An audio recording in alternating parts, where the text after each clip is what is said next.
Good morning class. Today we will read about storage and memory devices.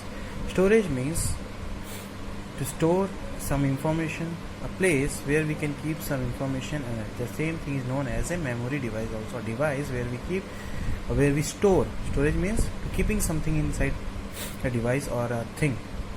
So a memory device is also a device which stores information, data of a computer. So today we'll start storage and memory device. Let's start. Computer is a versatile machine. What is the meaning of versatile? To do more work at the same time. Means computer at a time can do more than one work. It can write, it can play music, you can play game also, you can play music also, videos, anything. I mean, at a time 2-3 works a computer can do. That's why it is a versatile machine. Versatile means to do more work at a time, particular time, in one same time only, more than one work we can do. It works on electricity. It needs electricity to work.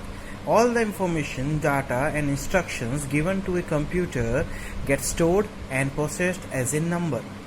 All the data what we are entering on by the help of keyboards, what we are entering in the computer, all are stored and processed as a numbers, because computers language have different. Computers don't know Hindi and English.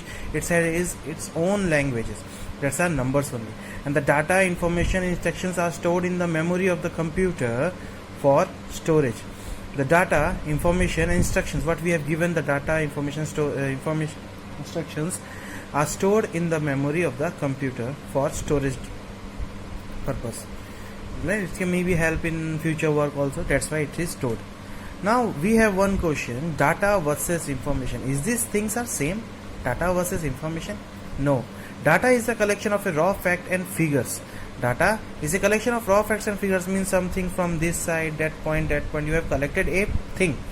After collecting that, it is without any proper meaning. It has had no meaning. We are collecting things and they have no meaning. Anyone can ask you, why are you collecting all these things? It is no meaningless. But thus data may be considered to be collection of words, numbers, graphics or sound. You can collect anything. Words you can collect, sounds you can collect, all things you collect.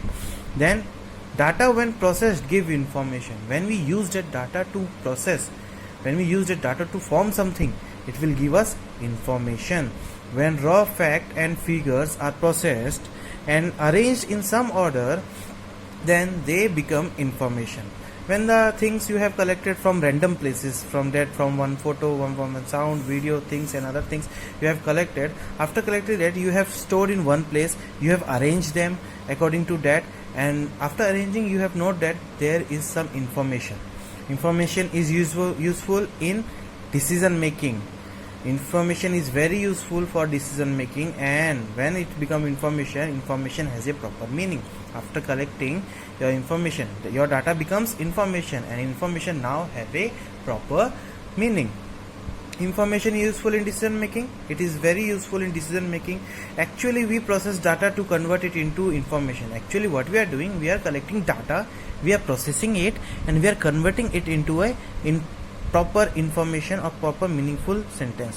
One example is given here for you. For example, examination is a method of collecting marks which provides the data. We are conducting examinations for what? Different subjects we are giving: math, science, English, SST, history, civics, extra. From all the subjects, class teacher will collect the marks of all your subjects. After collecting the marks, he or she will calculate it, process it, count it, and compare with other students. Then he will then she or he will get an information that how much percentage or marks you have scored. After collecting that information, it will be easy to him or her to decide who is the first in the class and who is second in the class. Means you have collected data, you processed it, it become information. After getting information, you have make a decision which you gonna know that which student have scored more marks and who come first in the class. Now, if we are storing data, means we have some space and we are storing somewhere. Data storage unit. How we store data in a computer? Every data or information that is stored in the computer is in the form of numbers. Previously I have told you, every data information stored in a computer, every data or information stored in a computer is in the form of numbers, because computers knows only number language. No Hindi, no English, no like that. and numbers language also some limited only. However, every number that is processed in the computer is done using two digit only computers knows 2 digit, nothing else, 0 and 1. This type of numbers are called binary numbers. This 0 and 1 are called, both are called binary numbers, and 0 and 1 individually are called binary digit.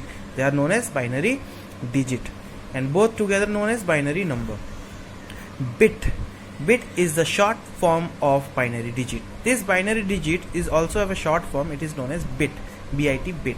All sort of information for pictures and videos to words and sounds can be stored as pattern of this 2 digit only. It will stored always in a pattern. Means, for example, you have put one video or you have write something. For example, you have write Avinash Singh. That Avinash Singh was, you have written Avinash Singh, but it is not understood by computer. Computer convert it into 001010011111. It will conduct its Avinash Singh into its own language. Then it will understand what you are talking about. So computer needs this language to understand what you are commanding him, it or not. Bits are rarely seen alone in the computer. Bits are always in a pair. Minimum 8 pairs are there. They are generally grouped together into 8 bits collection called byte. When these bits 0 and 1 are 8 in numbers, meaning 000111100, 8 are there. So 8 are there. The 8 bits are known as 1 byte. How much? 1 byte. Thus, the computer memory is measured in byte. Computer memory is always measured in byte. You can see kilobyte, megabyte, gigabyte, terabyte, petabyte, exabyte, zettabyte, yottabyte, exabyte, zettabyte, yottabyte. Like that, all storage devices are measured in byte only. Thus, the computer memory is measured in byte, and 1 byte is equal to 8 bits. All other units are multiple of bytes only. What do you mean by measurement? Measurements we have already measured in maths also. You have measured 1 kilometer is equal to 1000 meter, 1 kg is equal to 1000 gram. Like that you have measured 1 meter is equal to 100 centimeter. Like that only here in computer we also measure the storage space. How much space is given to a computer. So that's it was measured in always bytes. First of all we have know that 1 byte is equal to 8 bit. Then 1 kilobyte is equal to 1024 bits. Then 1 MB is equal 1 megabyte is equal to 1024 KB. You can learn this easily because all are 1024, 1024, 1024. Just you have to learn these things. KB, MB, GB. A GB you have remember somewhere, maybe you are using your internet and daily limit is 1.5 GB or 2 GB. This is that GB. Gigabyte. You are downloading your file, your photo size, megabyte. Maybe you are knowing or not. You can ask your parents also. No problem. This thing you have to learn as compared to this. Okay. Then you have to write in your notebook also these things. Note copy. School computer copy. I will send you the notes. Don't worry. Internal and memory. If memory is there are two types of memory. Internal and external memory. Internal memory and external memory we also have. We humans also have internal and external. Internal means you must be already knowing that a storage in the computer is done in the memory of the computer. Computer's memory we are storing things. The memory of computer is of two types, primary or we known as internal memory, and secondary or we known as external memory. These memories we also have. Human being also have one internal and external memory. And what we that internal one? Internal one is our brain. And external some diary, because some have diary writing practices. What they are doing in all the day, they are writing in their diaries from morning to night what they have done. So means they are storing their memory in other places also. That is an external thing. But our memory is also stored in our brain, already stored. It is automatic one. Our brain is a huge storage device like. First we will read about where you know that two types of device storage are there. Primary memory and secondary memory. First we will read about primary memory. What is primary memory storage device? Primary memory or the main memory of a computer are internal to the computer system is stored on chips. We also have a primary memory. Our primary memory is the brain and it is our main memory. That's why primary memory or the main memory, that's why is it known as the main memory of a computer, because it's also a main. It is inbuilt. We can't install it. We can install it, but We'll take, already it will come with a computer. System is stored on the chips. So many chips are there in the inside the computer where we can store this information. These chips are located on motherboard. Do you know where is the motherboard? Inside the CPU. Inside the CPU there is a motherboard of a computer inside the CPU cabinet, and they hold all the essential information that tells a computer how to work. In this, all the informations are there to how to work on a computer. Means your brain knows everything. Your brain's controlling your body. That's why your brain is important part of your body. Heart is also important one. Brain is also important. Brain is important for controlling your body. Okay. Primary memory is of two type. Here primary memory is also of two type. First is RAM, that is ROM. Maybe these things you have heard somewhere. In your mobile also, RAM is there, ROM is there. RAM is small things and ROM is a little bit more than. RAM means random access memory. RAM full form, random access memory. Or RAM is also called read or write memory. This memory is very small. This is very small in size and limited only because it's not needed extra things. It cannot store large amount of information. This memory stores all the information in the form of electric signals only. In this form, informations are stored in the form of electric signal. Means whenever you power fails or you switch off the computer, all the information that has been stored in lost. Which means it is volatile RAM. Volatile means very sensitive. It is very sensitive. It works on electrical signals. When we switch off the computer, means power supply is off, no current will be there, no electrical signal will be there. Means what you have stored in this computer, it will automatically deleted. Means this is a volatile memory. Volatile memory is very sensitive. It can be deleted any time. So this is an only for temporary work only. Just when you are doing work, then only it will work. It will store some information. When you switch off the computer, it will delete all the stored information. RAM is of two types. Now RAM is also of two types. One is SRAM, another is DRAM. SRAM is static RAM, means static access random access memory. Here once data is written into memory location, for example in one memory location, for example 1 2 3 4 5 6 7 8 locations are there. One you have entered one data, you cannot change it until you replace it from one and put another one.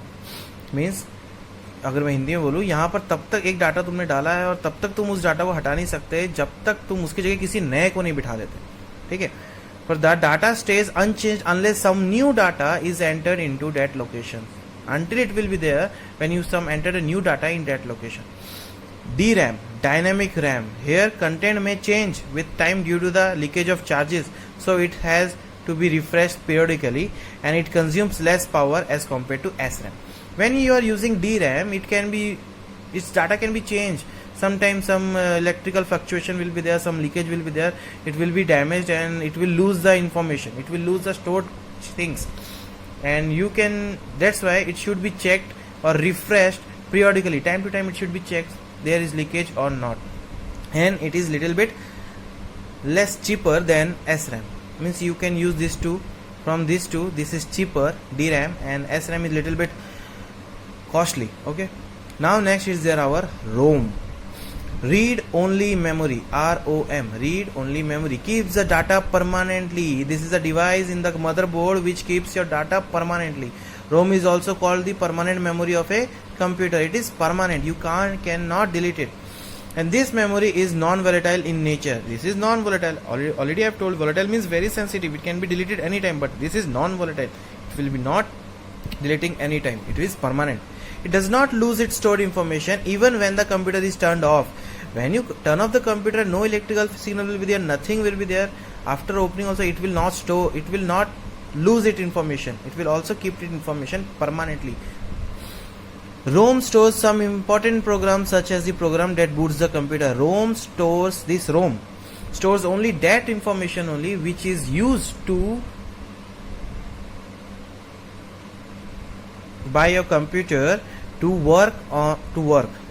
Means for example some applications are there, some Windows settings are there, some operating systems are there, some examples are there.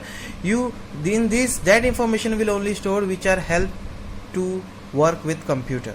That's why it is permanent memory. Here ROMs are of three types. How many? Three types of ROM are there. First, EEPROM, programmable read-only memory. EEPROM is a type of ROM that can modify once by a user. These type of ROMs can be modified once by a user. Means after installing this, if you are using this EEPROM, you can change this only once. Only once. After buying, only once you can change it. Not other way you have. Other things it will be permanent. Now next is we have EEPROM, erasable programmable read-only memory. Unlike EEPROM, it is not like EEPROM. It is a different thing. Data in the EEPROM can be erased by exposing the memory to the ultraviolet rays. Ultraviolet light means that sunlight we are getting. For ultraviolet protection only we are using sunglasses in the summer now. So that light only, if you keep this EEPROM in the sunlight, the data will erase automatically. It's have a exposing quality which will, when you put it in the sunlight, it will erase automatically. That's why you can use it again and again. You can erase it and you can put another things also. Again you can erase and you can another thing. That why you can change here. You can modify it anytime, anywhere, anytime you can. EEPROM you cannot use that one. Now third one and last. This topic's last is there. EEPROM. What? EEPROM. Electrically erasable programmable read-only memory. It is also same as EEPROM. It is also same as EEPROM that we are using, but the erasing is done by the electrical signal. There we are erasing it by sunlight, UV, ultraviolet rays, but here we are using electrical signals for erasing it. However, unlike EEPROM, little bit different from EEPROM, which needs to be removed from the computer. To erase data from EEPROM, to erase data from this, we have to move it out from the CPU, then keep it in the sunlight. We have to keep it out, bring it out. But in EEPROM, do not need to be removed. It should not be removed from the computer. It can be erased by keeping it inside the computer only. So these are the difference between this EEPROM and EEPROM. EEPROM we are using ultraviolet light, and EEPROM we are using electrical signal, which allow it to be installed and erased. But in EEPROM we have to remove it from the computer to erase it. This is the difference. So this much for today. Not much than more thing I will tell. This is a part 1. Part 2 will be in your next video. I will upload. Don't worry. Part 2 we will read about secondary memory. This thing is left, and wait for the part 2, and these notes I will send by pics only. You can use it. Okay, thank you.